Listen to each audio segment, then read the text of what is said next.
ketika Ruslan Buton mengeluarkan statement pidatonya, apa itu bisa dikatakan makar? Saya bilang, pemimpin yang dewasa itu adalah pemimpin kalau yang mendengarkan kritik, dia kemudian akan menjadikannya bahan introspeksi. Entah itu kritik yang membangun maupun yang menjatuhkan sekalipun, kan bermanfaat semua, Tat.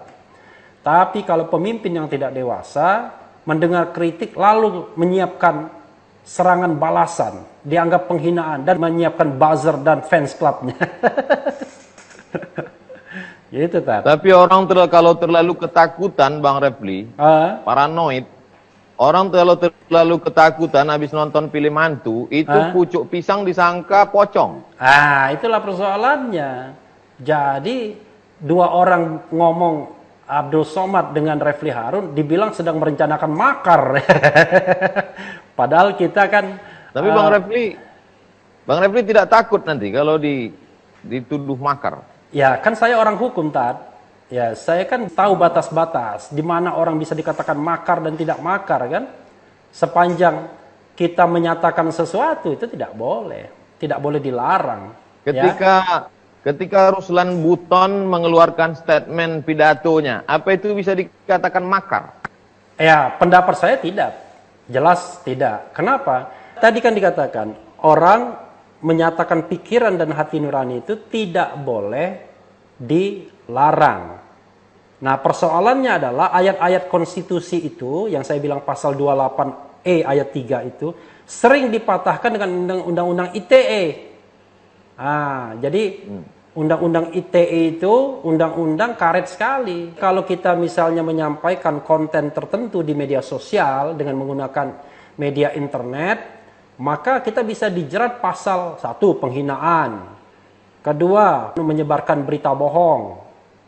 Jadi itu yang menyebabkan kemudian atau menyebarkan kebencian. Jadi 3, kebencian, penghinaan, dan penyebaran berita bohong. Dan itu karet sekali, Tat. Persoalan kita kadang-kadang kita tunduk melihat undang-undang tapi tidak tunduk pada konstitusi sebagai hukum tertinggi.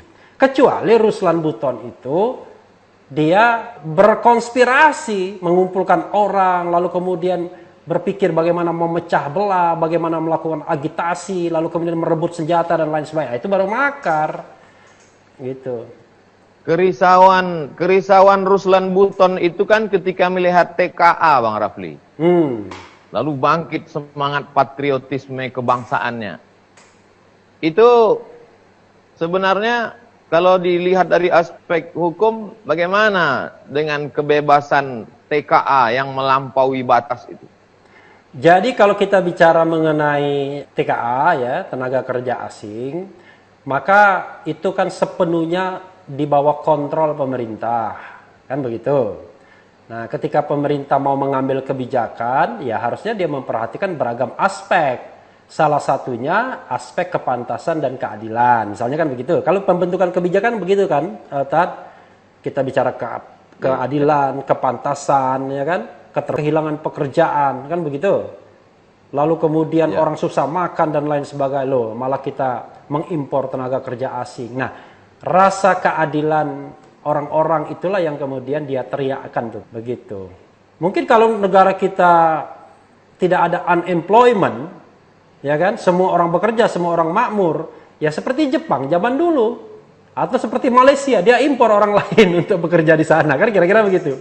Tapi ini kan unemployment-nya banyak betul, yang nganggur juga banyak, yang kehilangan pekerjaan juga banyak, kan begitu. Kalau Bang Rafli jadi presiden, apa yang Bang Rafli lakukan terhadap Ruslan Buton?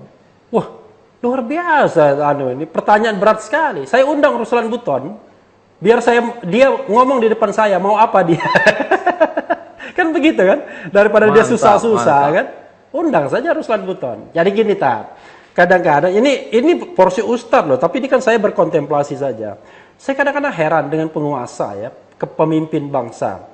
Kenapa dia selalu ingin mendengarkan orang-orang yang sepaham, searah dengan dia. Tidak mau mengundang orang-orang yang berbeda pendapat. Kalau orang-orang yang sepaham dan searah kan nggak perlu di treatment lagi, sudah dengan sendirinya. Harusnya kan yang perlu didengarkan adalah orang-orang yang berbeda pendapat. Tapi saya kira dimanapun, Tat, saya mengalami juga, Tat, kan saya juga Ya, dalam masa tertentu pernah diundang di istana gitu ya. Bahkan saya 4 bulan pernah menjadi staf khusus Menteri Sekretaris Negara Pratikno, tapi saya mengundurkan diri setelah itu. Saya merasakan betul, kalau pendapat kita sama, teman, kan begitu. Kalau pendapat kita berbeda, dalam tanda kutip, lawan. Kira-kira begitu, Tat. Ya. Makanya saya bilang memang gak gampang jadi pemimpin ini ternyata. Berjiwa besar, ya, berlapang dada itu sulitnya minta ampun, sepertinya, Tat.